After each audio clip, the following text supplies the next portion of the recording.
Hola amigos, estamos con un video más.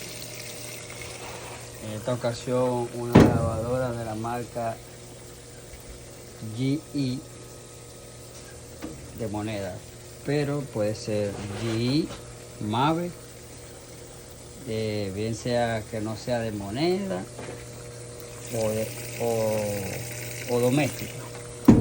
Esta lavadora, cuando están cargadas de agua o lavando, tienen un ruido en la parte de abajo, lo que es la polea.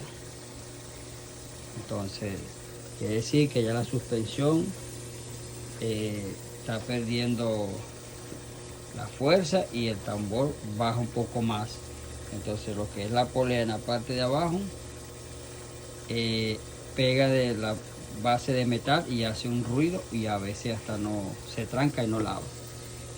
Entonces a veces cuando el cliente opta por la opción más rápida, más barata, se le dice: mira, se puede cambiar la suspensión o podemos abrir un agujero en la parte de abajo y listo. Entonces en este caso la persona optó por el hueco en la parte de abajo.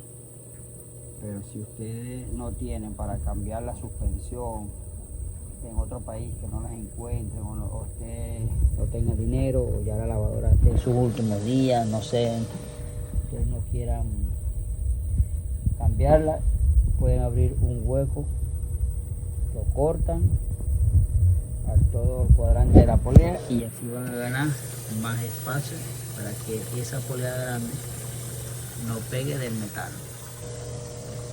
Es una solución rápida y barata. Bueno, espero que les guste este video y no dejen de compartir.